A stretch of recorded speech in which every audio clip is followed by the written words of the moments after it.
Good morning and welcome to the SPAC State of the Industry panel. I'm Stephanie Léouzon, the head of Europe for Torreya. And what I'll start by introducing the panel here. So I don't see what order you have on your screen, but I'll just go on the order on my screen. So we have Chandra, who's an investment advisor at HBM Partners. We have Gil Bar-Nahum, who's the managing director and head of European Biotechnology at Jefferies. We have Nicholas Franco, who's executive vice president and chief business development officer at Actelion, Johnson & Johnson. We have Renee Aguiar-Lucander, who's the CEO of Calliditas, and Sam Fazeli, who's the head of research and the senior pharmaceuticals analyst at Bloomberg. So we're very lucky. Gil is going to start by giving us a state of the state overview. So I'll hand it over to Gil. Thank you, Stephanie. And good morning, everyone. Pleased to be providing everyone an update on what's going on in the IPO market. It certainly has been a challenging set of months. And maybe if we could just start over here, Valentin, thank you. As we see on these charts, over the last 12 months, it's been extremely challenging. It was literally around this time last year that we started to feel real pressure on the capital markets. Looking back in February 21, we had executed almost 150 IPOs collectively amongst the investment banks over the last couple of years. And I can tell you that from February onwards of last year, every transaction felt very, very difficult in terms of institutional investors' interest. And a lot of that was in the context of a falling equity markets. As you can see, as we got into April, we had essentially gone negative for the year. And as we sit into the biotech market today, we have seen a significant amount of pressure and a significant amount of value destruction. Overall, healthcare in 2021 was the worst performing sector. And as we go into 2022, a lot of institutional investors that were down 30 to 40% last year woke up at the end of January down another 20, 25%. So immediately, institutional investors typically looking at January as an opportunity to see some of those outsized gains where you see January and February as a significant amount of new issuance. There has been almost zero new deals and a very, very limited opportunity to find some of that outsized returns that institutional investors had banked on in earlier years to drive the performance going forward. As we think about the next few pages and look at the equity markets more broadly, technology and consumer have done okay since September relative to the XBI, but we are continuing to see some significant pressures. A lot of that has to do with the volatility around the shares in our industry, but at the same time, there's no new issuance. The volatility and the poor performance, as you can see over the last several years, certainly February of last year, where we had almost 50 transactions in the first half of the month, we have had almost zero transactions this year. And a lot, I think, has to do with institutional investors' apathy and really risk aversion in terms of what they want to buy, what they want to look at, and really just trying to manage their entire portfolios from blowing up and catching falling knives. Performance is really what's driving this. And the IPO market on the next slide really tells a very, very sad tale. If we could flip forward, please, Valentin. What we see here is the performance since the start of 2021 on an offer to current basis of every single IPO that went out last year. You can see that the third and the fourth quartile, essentially the lower 50% of the performers are not only below issue price, but almost 60% and 78% down from their initial offer price. This has been an extremely attractive asset class for institutional investors over the last several years, where if you had participated in the IPO game and bought every single deal, you had done pretty well. Unfortunately, 2021 was not the case. And while a lot of the institutional investors continued to participate in those transactions, as the year ended, they found themselves in a significant hole, in a lot of these scenarios, extremely illiquid. And in an attempt to get out, that's what the performance really dictates here in terms of selling begets more selling, unfortunately.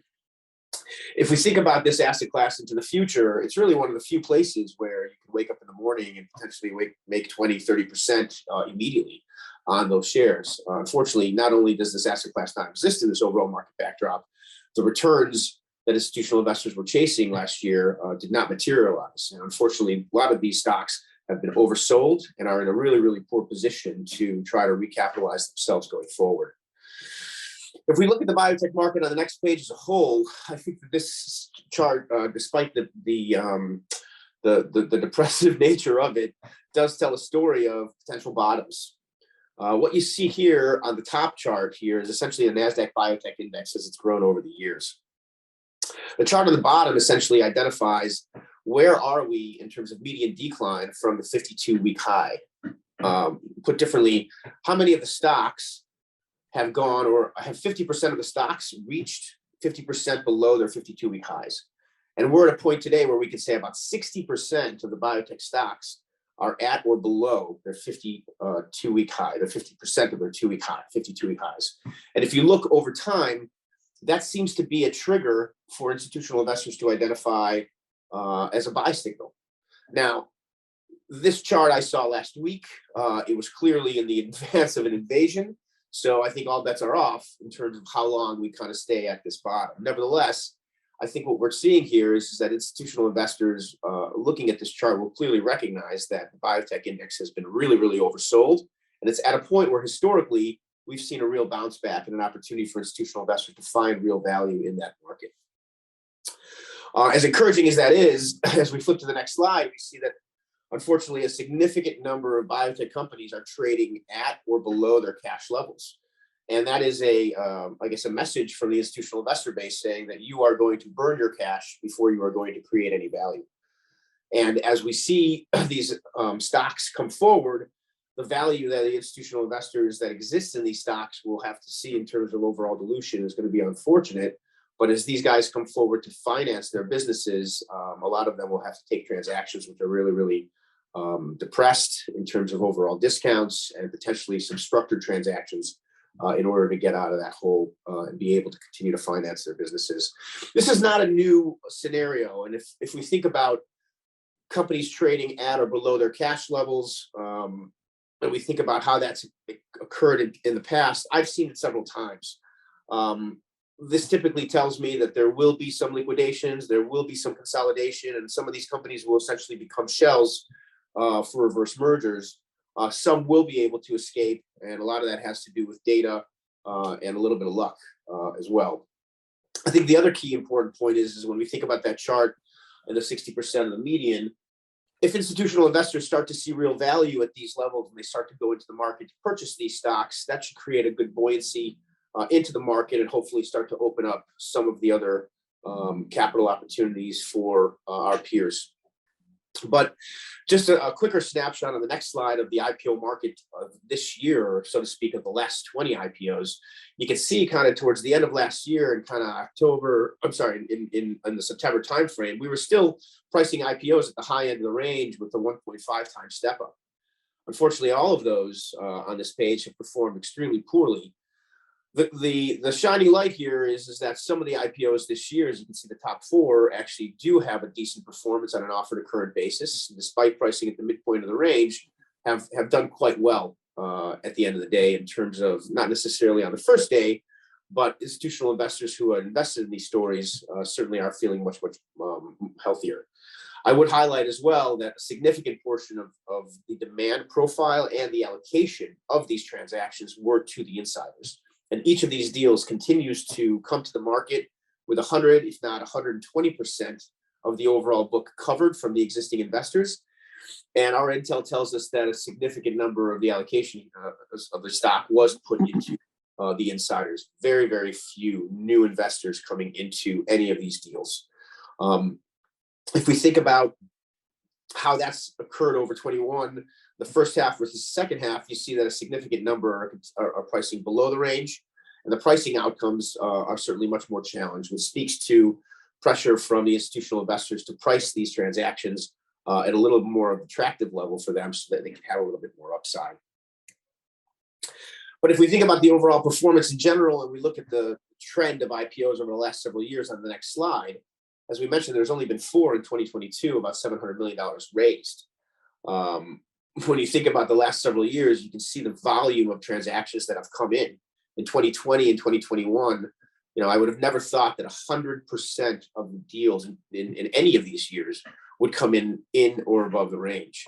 As you can see, in 13 through 16, the average is typically in the 50% range.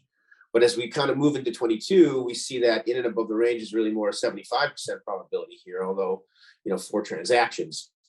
The performance, again, continues to be the real issue. And while on an offer to year end, you're 100% up in 2020, in 2021, that's a down 24%.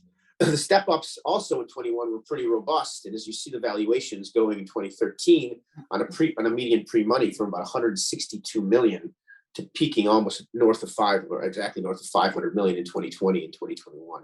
Significant increase in overall valuations. And this is, I think, a function of, the market as it continues to grow, a lot of money chasing the same stories.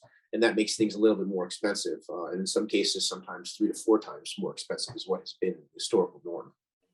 The other thing that's quite interesting over the last several years is the size of the transactions. If we look at the average deal size in 2015, 2016, we'd be lucky on an IPO to get anywhere between, let's say, 80 to 100 million to finance our clients. In 2020 and 2021, that was almost around 200 million. Most of the transactions actually were significantly larger than that. So again, significant amount of capital, significant amount of money that was following the space. We are currently in what we see, or what we have seen, as the largest growth to value transition in the history of the capital markets. Institutional investors are really moving away from high risk, high beta scenarios and being relatively risk averse as they go back into the more traditional investments, cruise lines, the hotels, the restaurants, the pockets of capital that were pulled out of those investment areas during COVID. A lot of that came into biotech. That's now left biotech and moved into some of those more traditional stories as institutional investors look to go and rediversify some of their portfolios. But the next story really tells that tale. And if you think about a year-end basis, sure, in 2020, by the end of the year, I was up about 100% for every IPO that I bought, if I bought every single one of them. But on an offer to current basis, today I'm down 22% if I continue to hold all of those stories. 2021 is obviously a much sadder story. And while I don't think we can take too much of an inference of what's happened in the first 4 deals of this year, because it's really a small subset, I think it is encouraging that they have performed well.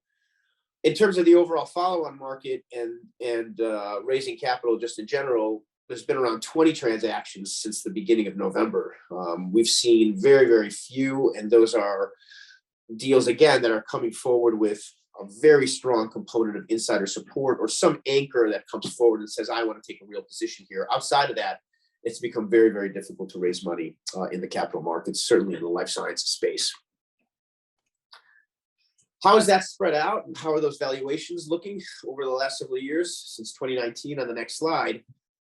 And we continue to update this. Those that have been part of the conference in the past have seen this slide before. And again, I continue to be amazed in scenarios where preclinical companies get valuations that are sometimes more robust than companies that have controlled phase 2B data. Notwithstanding that, as you see over time, over the last several years, a significant number of the companies that have come forward, certainly those in 2021, are in the preclinical realm.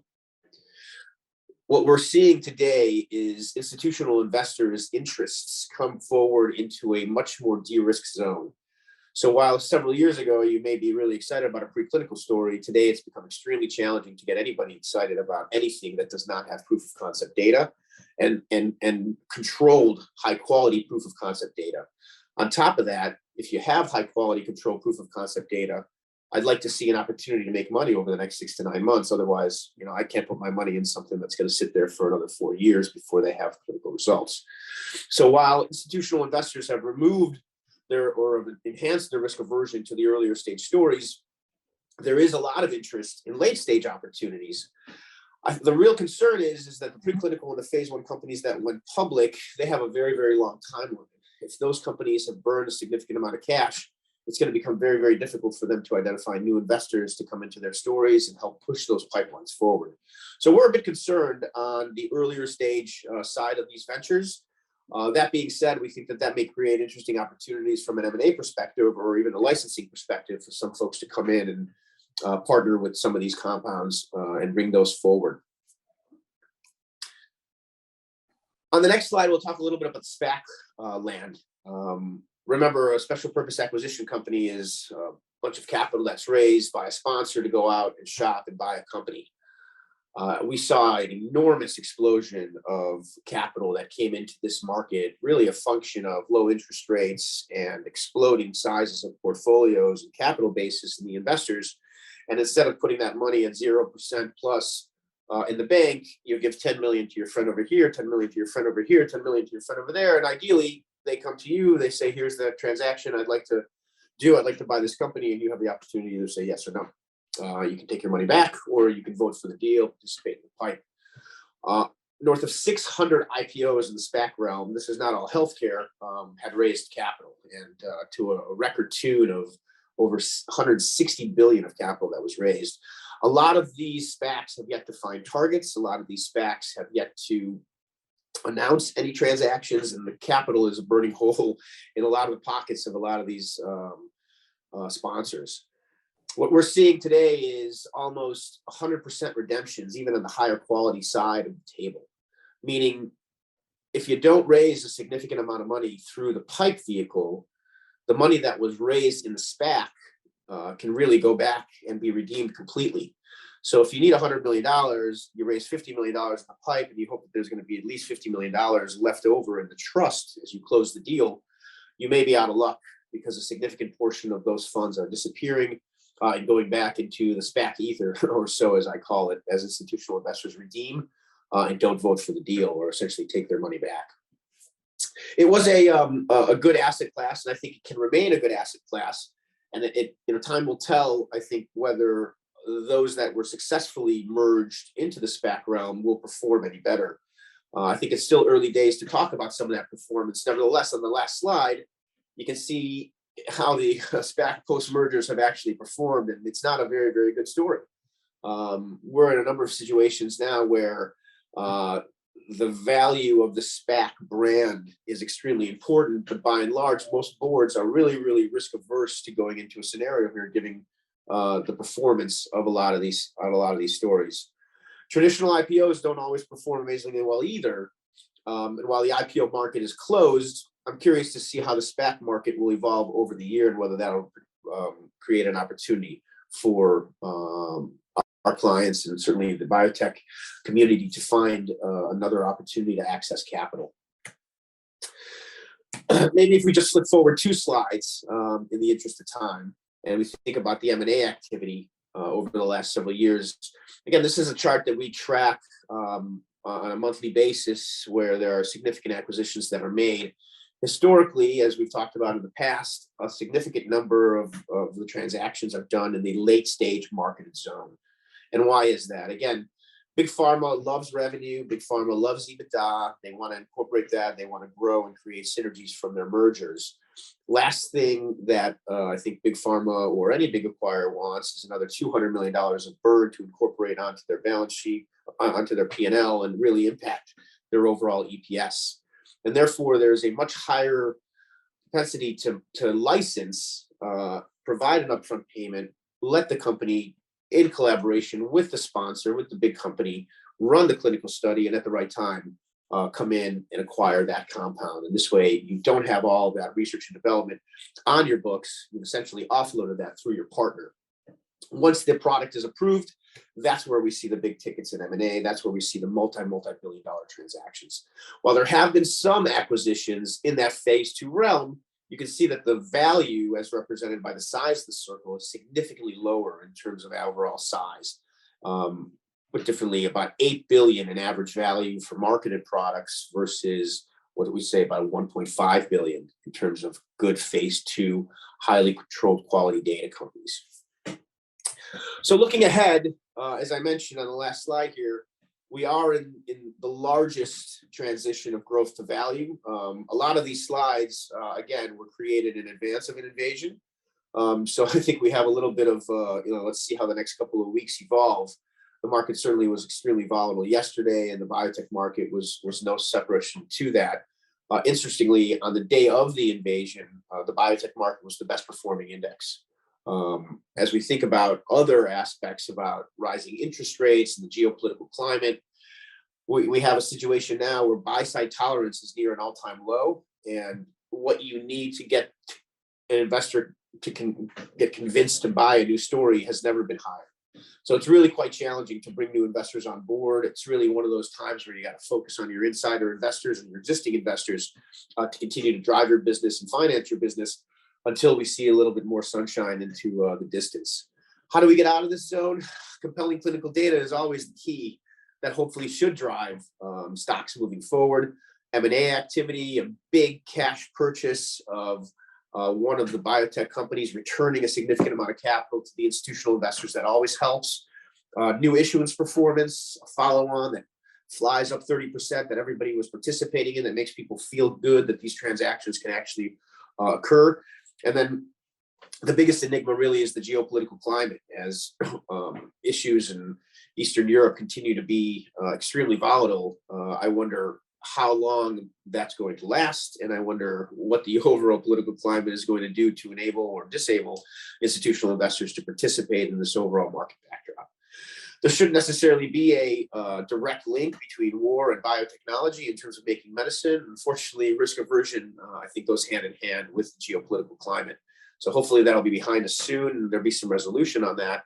But clearly not the most robust market that we've seen in the last several years relative to some of the talks that I've given here at the SACS conference. So appreciate everybody's time today. And Stephanie, over back to you to talk about the panel here. Thank you very much. Valentin, I think we can stop sharing the slides now. So we were chatting the other day. Can we call the bottom yet? Yeah, that slide, Stephanie, that I had with the 60%, when I presented it last week, it was kind of a bottom call. I think the geopolitical climate and the invasion really changes the entire math, frankly. And while yesterday was the first day in the overall market backdrop where the market was kind of digesting a new global conflict, we need a few more days to see how that shakes into the overall biotech market, and whether institutional investors are going to be really averse, or whether they're going to go ahead and see this as an opportunity to find real value. I saw a number of advisors on CNBC talking yesterday that this is actually, despite the global climate, despite the war, this is a massive buying opportunity on a number of metrics. So whether we see that transition into biotech remains to be seen. It's a bit too early today, but we certainly are at a point where historically this is an absolutely good time to go into the biotech market. Could there be another 4 to 5 percentage points downside? Potentially, but I think that there is very, very limited more downside in terms of how oversold a lot of the biotech companies have been. And Sam, what are your thoughts from what you're hearing in the market? Yeah, thanks for that really, really good presentation, Gil. When we had our pre-conference conversation, I think surprised some people by saying I think we might be near what could be viewed as a bottom. I think that was the optimist in me. Since then, I thought, where have we had a investment frenzy, so to speak? If you look at some of the slides, that's the data that Gil had for pricing above the range for IPOs, the volume of money flowing in. Is there any period, any sector where I can go back to and say we had a party and then we had a monster hangover? I think going back to periods of biotech outperformance and underperformance is one way of doing it. But to me, perhaps the tech bubble of 2000 was maybe more reminiscent of what we've seen with biotech. And I'm ready to stand corrected here. If that's a good measure in terms of the immense interest in investing in tech companies with, even radio companies were viewed as technology companies at that time in the late 90s into the early 2000s. That's the NASDAQ, which was pretty much dominated by technology companies at the time. There were a few biotechs in it, peaked in March 2000 and did not truly bottom until 2.5 years later, which was September 2002. Now that means another 1.5 years of pain. The majority of the pain was taken within the first year. So you were down already a good 60% in the first year, essentially. But then from then, there was still another 33, 34% down. So if that's a good metric, we're somewhere around, relative to the peak. We're near a bottom, but perhaps it's not the sort of bottom that people would love to see. I.e., this is the time to buy and go home and just wait 5 years and make your money back. So I just thought that I'd bring that as an analogy, and I'd love to hear what people think, whether that's a fair analogy or not.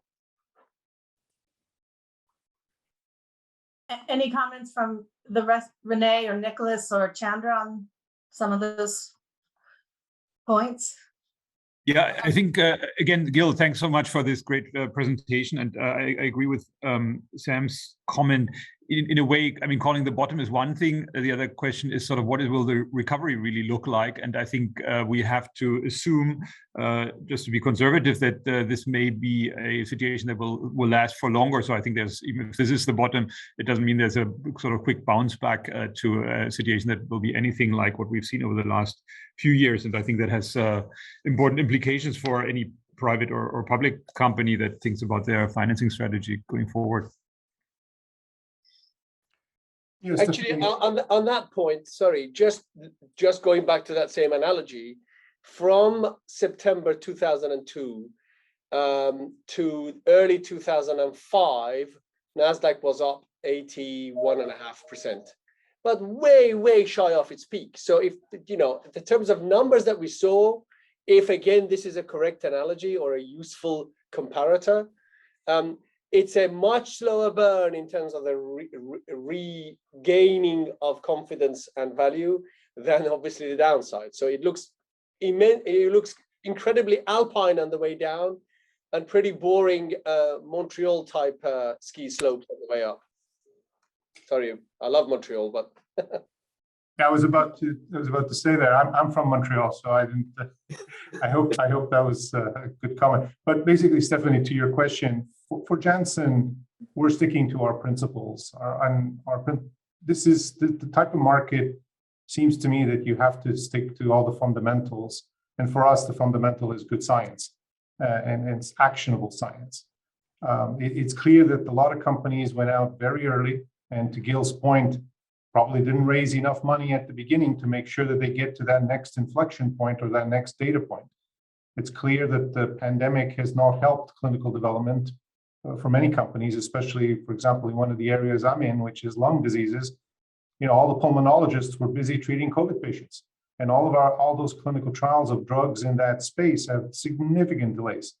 Now, could I have if I was a CEO of a small biotech company in that space, could I have foreseen that COVID was coming? Probably not. So, you know, this is something that they'll have to find money. I think one of the other comments Gil made is money from investors, from current investors coming in. But we're sticking to the science. If there's good science, Janssen will do a deal at whatever phase. And we have the spectrum of tools all the way from our JLabs to JJDC to be able to foster that. One of the examples was our recent acquisition of Navitor Therapeutics from Navitor, excuse me. And Navitor actually started out as a JLabs company. We then put in some money with the JJDC and to advance the science, and ended up buying the asset because the science was good. This is a phase 1 ready compound in polycystic kidney disease. But I think so. We're sticking to our fundamentals and looking for good innovation wherever it may be.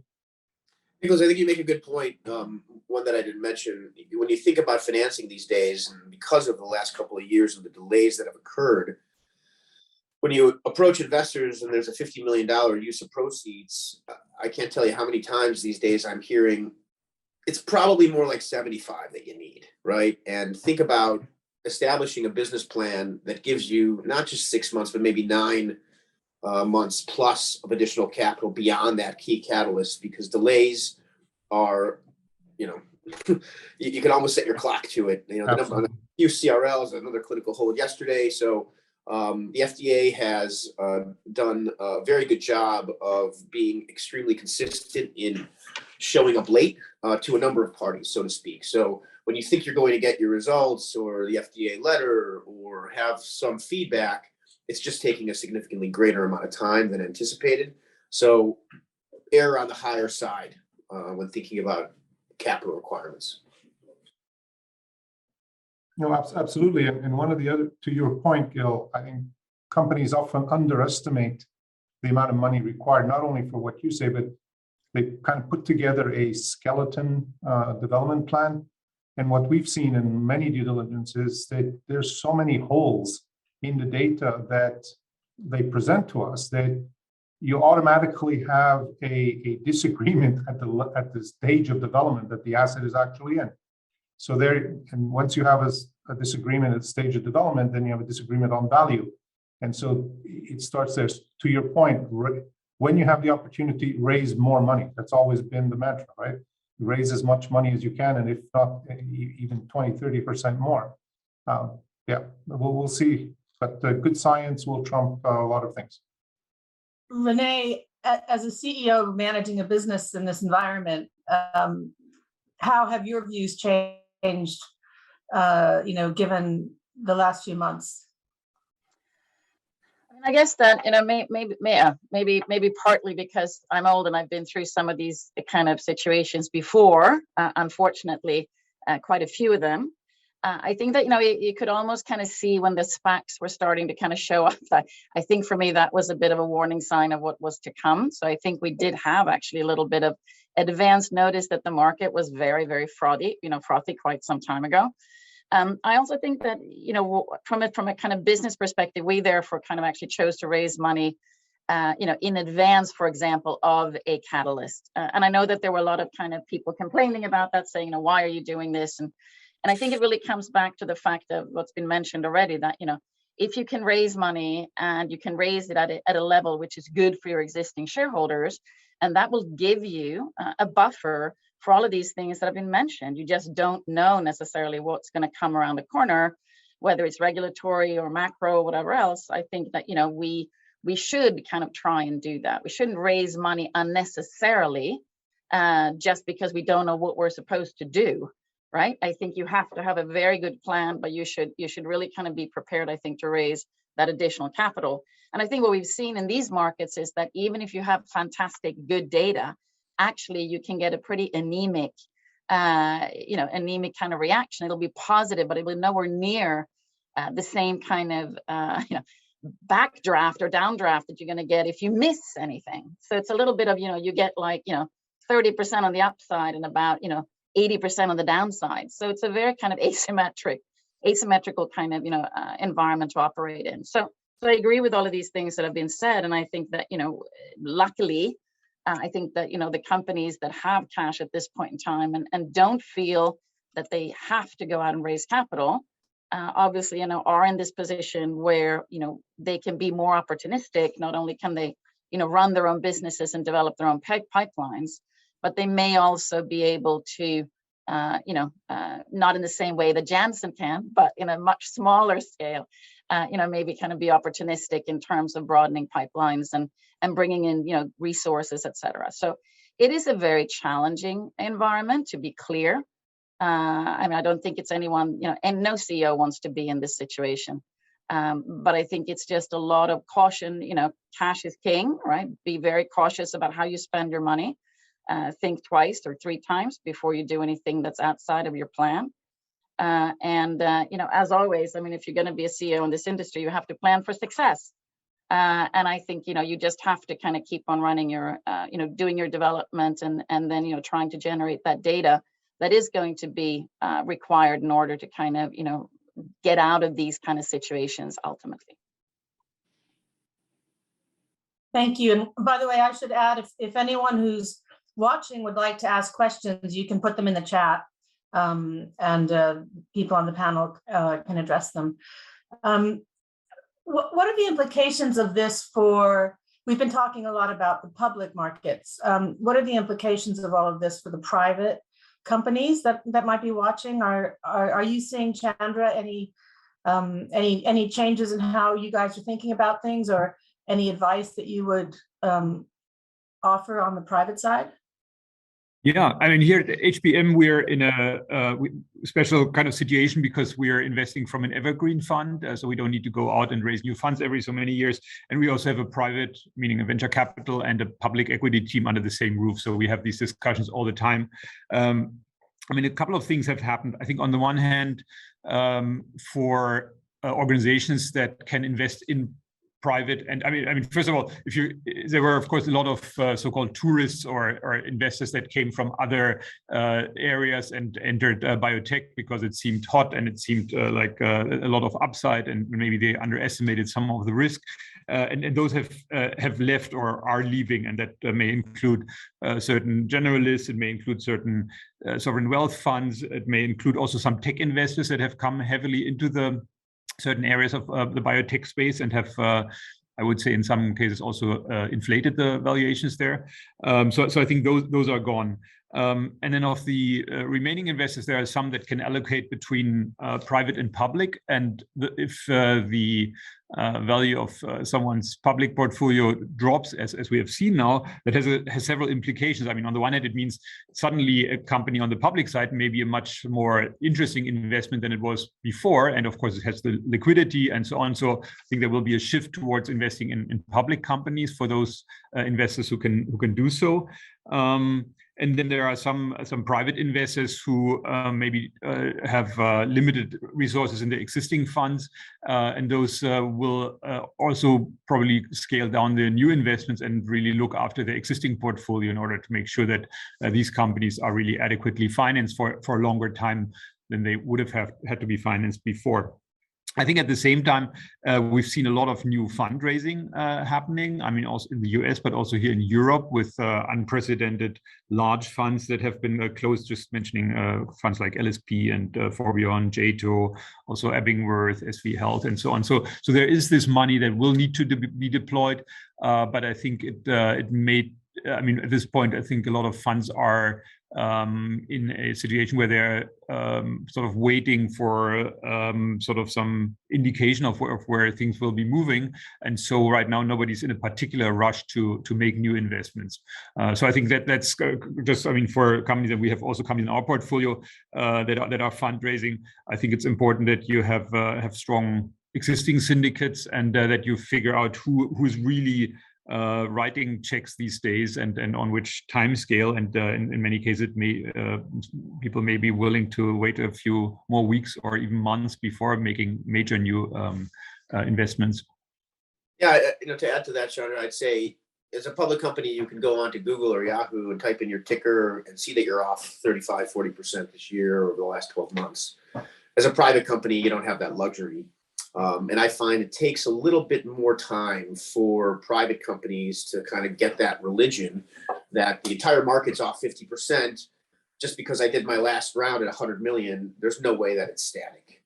And if I take a look around at my peers and they're all trading at 100 million, there's no way an institutional investor is going to grab my risk profile, which is identical to this other risk profile, when he has an opportunity to sell in and out of that stock, and here you're sitting in a private vehicle. So until we see a lot of those, let's say, oversold companies start to regain and create some returns for institutional investors, that is going to be a massive trigger to open up not only the opportunity for some of these smaller companies to get financed, but should hopefully bring valuations back to a point where some people are, or some institutions are more interested in investing. And at the same time, as we think about the IPO market, it's going to be very, very difficult if you did your last round at 250 million and you're thinking about doing an IPO at 350, if the 2 or 3 peers that went public in 2021, if they're trading at 120 million, right? So I think that's going to put a massive ceiling. And then one of the reasons that you see a lot of the IPO opportunities kind of taking a step back, hoping that the market will kind of either come back to life a little bit, or, you know what? I'm not going to go ahead and take an extremely dilutive deal. I'm going to focus with my insider investors. Instead of doing the $75 to $100 million IPO we planned about, Gil, I'm just going to raise $30 million privately, push things forward, give the market some time to recover. So I think that's a very prudent strategy and something that we're seeing a lot from the private realm. Stephanie, can I jump in with a question? Take your seat for a second. If we agree that we're in unprecedented period, i.e. this is not like previous biotech corrections. Is there any reason why there couldn't be, given the amounts of money that privates have raised, some of the better quality publics that are trading below cash, etc., being taken private? I know this doesn't really happen in the biotech world because that's not what VCs do, but you still have, I'm assuming, quite a lot of value in some of these technology platforms, etc. I just wonder whether there's any signal, any possibility that might become a reality. Yeah, we just did this analysis actually because folks have asked, oh, can you take me back private? I think the unfortunate scenario is that there's probably one that we had found historically. It turned into Unicure. It was a company called Amsterdam Molecular Therapeutics and had been exploded beyond belief to about a 15 million euro market cap. The existing investors took it private, recapitalized it, took it public, and now it's a multi-billion-dollar company in Unicure that we floated in 2014. The issue there is, unless you're an ultimately depressed 15-ish, 10-ish million dollar market cap, if you're trading at 60 million, the existing investors that are going to be there, they're going to expect some level of premium to that. And the company is undercapitalized. It needs money. So nobody's going to cash out your key shareholders and leave you in a situation as a private company with less access to capital. Unfortunately, it's just a scenario that we've never been able to get anybody to jump forward on, because if the company was a high quality company and it was worthy of acquisition, it would be trading at a significantly higher valuation. So markets don't lie, Stan, sometimes, right? No. So Gil, the flip side of that question is VC funds with large amounts of money actually becoming investors in these public names. Not through an IPO process, literally buying. I mean, I don't know if their mandates allow them. Most of them don't have the value, right? Yeah. And that kind of risk concentration, right? To take a 400 or 500, even $1 billion portfolio and pay 75 million, 50% premium to something that's trading at cash, just to take that private, and then now you've got to invest in it again and find additional investors to come in there. You're putting money into the wrong place in the industry. No, I didn't mean take them private. I meant do a, whatever you want to call it, a viper, a pipe, or whatever you want to call it. There's the opportunity, right? Because you have a lot of these. No, right? Sure. And absolutely. And we've had some successful scenarios where sometimes companies have waited way too long to raise capital. And, we've in some cases find fantastic deals for investors where companies have been really oversold, but it has no other option but finance. And we've seen situations where you can raise $200 million even at a 50 million market cap. So you can certainly do that in a pipe transaction. Absolutely. Yeah. No, I mean, I think it's clear that also the valuations have come down somewhat indiscriminately, right? So there are clearly companies that are not just trading below cash, but that should have a much higher valuation. And so I think we will see more pipe investments and so on. I mean, just to Gil's point about the stickiness of private valuations. Yeah, I mean, this takes a while to filter through into the minds of management teams and investors and boards and so on. And I think companies that can get ahead of that are in a good situation. I mean, we've seen some private financing rounds that have already been repriced now, where term sheets have been signed, and then basically the investors, management teams have gone back and said, hey, let's take this down a notch because the environment has changed. We need to reflect that in the terms of the new round. I think that's a good thing, and I think if you have a functional board and investor base and so on, you should be having these discussions sooner rather than later, because it's going to happen anyway, and this may make the difference between being funded or not being funded. I think it's also worthwhile pointing out, obviously, that I think again, there is this perception that everything's kind of fallen over equally, but I also do think that over time, and I think as people will spend a little bit more time, obviously everyone's looking into their portfolios, everyone's trying to make assessments as to where do they want to put their money, and I think there will be a differentiation that will kind of become more clear over time, particularly I think if the macro situation stabilizes somewhat, where actually there are companies obviously that would be able to raise financing. I mean, we would be able to raise financing today if we wanted to raise financing. I don't think the issue is that we don't have anyone who wants to put money in.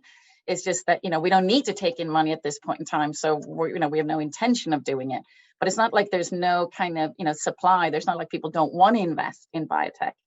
But I think it's more a question of, finding a balance there.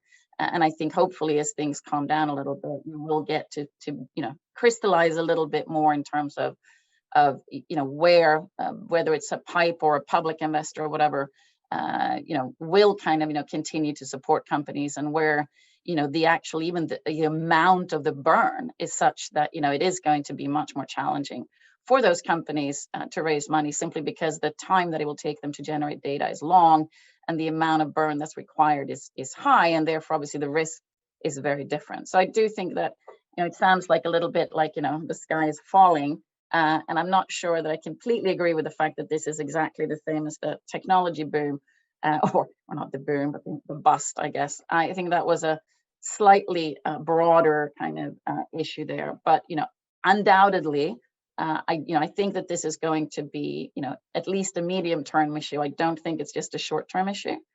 But again, I think that, there are still a lot of investors who are supportive of their kind of investments and of their companies.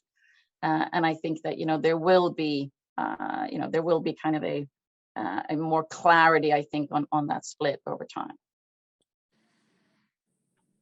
And we should talk about the M&A market, or the strategic market. Are we expecting to see more M&A given these, valuations have perhaps had a reset? I wouldn't be surprised if the high quality companies that have, like I say, approved products or revenues have got a knock on the door. I think unfortunately a lot of those companies have been at significantly higher share prices. Those boards have seen those share prices, and their valuation expectations are significantly greater. So where a lot of the, let's say, more mature biotech companies have traded to in the downside scenario, even at 100% premium, in some cases that does not equate to the true value that they see inherent in their business. And I think they're waiting around for higher share prices. But I think that that's just a function of time. As the biotech market starts to come back, I anticipate that there will be obviously focus on your existing investor base, but there's a lot of money on the sidelines. As I mentioned, there's more focus on later stage assets, more focus on scenarios where I can get paid over the next 6 to 9 months in terms of catalysts. And as I think some of those companies that have approved products start to trade well, perhaps some of those, let's say 75 to 100% premiums become a bit more agreeable to some of those boards. So we need to see a little bit more buoyancy in the market, Stephanie, in my view, to see some of those companies taken out. Will there be a huge flood of phase 1 acquisitions? I don't think so. I think you may see some consolidation, you may see some licensing, and you may see some companies who have really, really good assets that unfortunately have to out-license them and become a royalty collector, take that capital and invest it in product too, and move forward to just kind of stay alive in these markets. Yeah, Stephanie, I agree with Gil from a strategic perspective. Companies who are, especially commercial companies who have products on the market and have enough cash, enough cash either coming in from the sales of the products or from their balance sheet, they won't want to sell at this point in time. They'll ride out the wave and hope that their share price comes back to what it was 12 months ago. In addition, I think with later stage, and if the FTC actually starts showing the teeth that Lina Khan has been talking about, I think you'll actually see less of those larger acquisitions, or they'll at least get a lot more scrutiny than they did in the past. So you will have more phase 1 or earlier deals, but that's always been the case at Janssen. We've always done many more early deals than late deals. Although the value of course, the later deals is significantly or is much higher, we will continue to do early transactions either through our J Labs, through our innovation centers, or our business development organization. But Janssen as a whole will continue to find innovation. Yeah, I think also as a mindset, I think we as an industry, we've probably, at least VC industry, has really built too many companies with the sole purpose of taking them public at some point. And I think that has had unfortunate results in the sense that there are now way too many public companies out there. I mean, like our colleagues here on the public equity team, they do nothing all day and then sort of look at public biotech companies. They still say it's difficult to just keep sort of an overview of everything that's happening there. And there are, of course, too many companies that are probably not just too thinly financed, but also have too little of a pipeline, too little deal flow, too little of too little news flow, too little of a story to tell in order to really sort of sustain themselves or get the investor attention that they need in order to be a successful public company. So I think from a VC investor point of view, I could see that maybe building companies for sort of an M&A path, which seems like an old-fashioned thing to do, and maybe gaining more interest now going forward, because we will not be able to assume that any preclinical company can do an IPO as maybe it seemed possible a few short months ago. Sam, do you have any thoughts? Well, I mean, from an M&A perspective, I listened to all the large pharma companies, and they all seem to have slightly different views and attitudes. And I've even heard one CEO say only very recently that he still thinks that the biotech sector is overvalued. So I'm not quite sure what companies he's looking at, but that was certainly his view. So I mean, I wanted to just perhaps touch on another topic here, in that I think 2 or 3 years ago, we had enormous excitement seeing the speed with which science was progressing and the enormous opportunity that it was throwing out.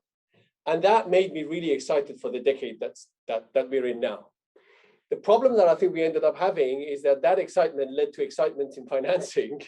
And then we created this situation that Chandra was referring to. I don't know any public fund that's not basically totally buried by trying to understand the competitive nature of some of the companies that you have to have filter upon filter on what it is that you're going to spend time looking at, which therefore means a lot of these companies will get ignored. If it's too small and you're not going to be making much, so you're just going to ignore it. But that, unfortunately, the reality of what science has done has not changed. A year ago, we were all excited by how phenomenally rapidly small biotech companies then were able to solve quite a lot of the problems with the pandemic. 2 biotech companies, Moderna, relatively small at the time, and BioNTech, right? That was the science that got us all excited, and we were hoping that would be. But unfortunately, the reality of the volume of money and this switch from growth to value has soured the situation. And I can't see how easily you can calibrate this apart from just letting it wash through, which is why I don't think, having said what I said, that we can assume that we're going to be coming off a bottom anytime soon, because there's a lot of indigestion that still needs to be dealt with. Is it M&A that deals with it? Some of it, but no way can it deal with all of it. We have a question from the audience, which is, how will the higher interest rates affect the industry outlook? I'll take that just very quickly. That is exactly the point of growth to value, right? Because during a high interest environment, usually the more cyclical businesses tend to do better, and people switch to those, and banks, of course, they get better margins. So Gail, sorry, you were about to say something. Yeah, no, I think that's absolutely right. It's taking additional capital away from the biotech and investment continuum. I think the high quality healthcare specialists that you want to anchor your deals, they're not going to be so fussed about another 50 bips. They're looking at massively outsized returns relative to that, and they have a capital base, and their purpose and their charter is to invest in biotech. So I think that should be fine. Will there be a little bit more risk averse? I think they're risk averse because of other issues that are not necessarily related to the overall interest rates. But when you think about the generalists and you think about the retail investor watching CNBC and thinking about higher interest rates, that's going to be really impacting, again, that transition back into growth, kind of that excess capital that fueled a lot of the explosion that we saw in the valuations in biotech to the peak in kind of February of last year. Yeah. We have 5 more minutes, so if anyone does have questions, please put them in the chat. We should talk about science briefly. What are the hot new areas that people are hearing about, looking at in terms of, let's look forward and look at opportunities for exciting value creation. What are what's the new thing, so to speak? Well, I think you're going to see a bit of excitement around gene editing, given Intellia's news recently, which I think certainly is a positive. I think that there is a real interest, and I'm seeing a number of companies come through with what would be kind of machine learning and using computational methods to identify better ways for drug discovery. Again, when I got into this industry in the early 2000s, it was all about bioinformatics and doing the exact same thing. And 20 years later, we're still talking about the same theme. So are we going to be here 20 years later talking about AI and machine learning? Maybe. But I think we certainly have taken a massively key step in that area. And really the convergence of technology and big data and being able to drive better decision-making is a really hot area of investment today. That you're seeing two pools of kind of specialist capital from the tech side and the healthcare side support a lot of these investments and kind of propping up valuations. But yeah, I think gene therapy seems to be a little bit on the down interest. There's less interest in the CAR T realm. We had another clinical hold yesterday in the CAR T world. So outside of traditional old school medicinal chemistry, right, which has been a stalwart in creating pharmaceuticals. While there are a lot of these kind of fads that come through, not a lot of them have really demonstrated at the end of the day, in my view. Chandra, I don't know if you see anything differently around some of the trends, or Nicholas, in terms of some of the stuff. And we have a question also about PROTAC-based companies. Yeah, no, I mean, I think we've probably spent too much or a lot of time talking about the sort of very near-term environment. I think on a fundamental basis, if we look out several years, then we're incredibly positive about the outlook. I think we're seeing, and we've seen an explosion of new types of technologies and science really translating into drug discovery and development. And PROTACs is one of those spaces. The RNA space is another one. Gil already mentioned gene editing, but I think there's also a renaissance of certain therapeutic areas that maybe have been somewhat overlooked. I think the kidney renal space, I think CNS is getting more traction now. Even cardiovascular is making a comeback in certain areas. I think ultimately, I mean, drugs that are safe and effective and address a medically and commercially important need will be always sort of in favor or en vogue. And so I think if we look beyond sort of the next 6 to 12 months, I think we're very positive for the industry as a whole. Yeah, Stephanie, I agree with Chandra and Gil. I think RNA is going to be in its many different types of conformation, either siRNA or mRNA, but actually RNA being delivered to specific cells in specific organs. I think that will hopefully bring a lot of advancement in targets that may not have been targetable or druggable via either small molecules or large molecules. Maybe RNA can get us there. I think that's a space to look for. I agree with gene editing. I think the CAR T is taking a little bit of a decrease in temperature, but I think it's going to come back as the improvements in production are going to come around the corner. And one last question, I guess, has the bar been set in a different place for IPOs as companies look forward? Are the times of IPOs of companies with only a concept on the drawing board, is that history? Is that going to continue in the future, or will you need a higher bar from the market? I think we need a bit of time, and I don't know if that's 12 or 24 months, but again, I continuously be surprised over the last 20 plus years in this business. Yeah, it could be 6 months and the whole thing could turn around, and a few transactions do really, really well, and everybody gets really happy feet and they start jumping into the market. So I think that's probably unlikely. I think we're in a pretty big shift here, and it's going to take some time for things to come back, whether that's June, whether that's 2023, hard to say. But certainly my view is it's time to kind of button down the hatches and prepare for a bit of a winter.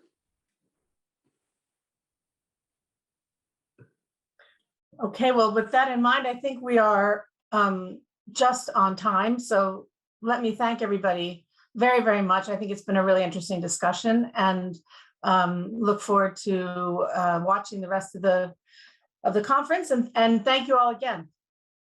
Thank you. Thank you. All right. Bye.